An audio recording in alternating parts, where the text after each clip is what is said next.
Rossa erga tegis kelayotgan bo'lsa, oilasi yo'q erkakka tegishga harakat qilinglar, opa-singillar. Xafa bo'lmanglar-u. Shu Rossiyada yuradiganlar ayniqsa, bir opa yozyapti menga, ko'nglingizga olmang, konkretni, qo'pol bo'lsa ham ochig'ini aytaman. Rossiyada yurib yozyapti, bir yigit, bir erkak meni nikohiga olmoqchi bo'lyapti, lekin oilasi bor ekan, shu bilan nikohlanib yashasam bo'laradimi Rossiyada deyapti-da. Qara, bitta minus tomoni u seni tashab ketadi. Ikkinchi tomoni anoni xotinini o'rniga o'zingni qo'yib ko'r.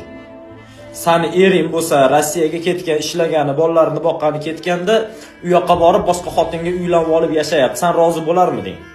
O'zingni anov bechorani o'rniga qo'yib ko'r. U bu yoqda bola chaqasiga qarab, qaynonani xizmatini qilib, ersizlikda kechalarini u tonglarga ulab, qiynalib kutib yotibdi u er jonivorini.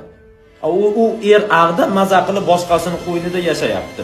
Mana u ayol nimani his qiladi? Bitta o'zingni qo'yib ko'rginda, keyin mayli vijdoning qiynalmasa tegib ketaver. Rossiyada yurgan opalar, o'zingizlarni ehtiyot qilinglar. U erkak uchun vaqtinchalik keraksiz xolos. Erkak kishi nafs yo'lida baribir qiladi, biz aytsak aytmasak qiladi o'sha ishni. Sen o'shinga o'yinchoq bo'lma, lekin oilasi boriga turmushga chiqa olma likkillab, ersirab. Xafa bo'lmanglar. Videoga bitta like bosib qo'yinglar, ko'proq odamlar ko'rsin, oilalar buzilib ketmasin. Erkaklar xotinidan xabar olmay qo'yyapti. Rossiyada yurgan aka-ukalar xotinini eslamayapti. Bir kunda bir marta telefon qilmayapti.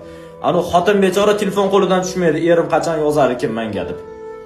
Ozgina mag'da kutayotgan ayolni ham o'ylagan, sen ham ayolsan. Baraka topkur, Xudo xayrini bersin, bo'ptimi?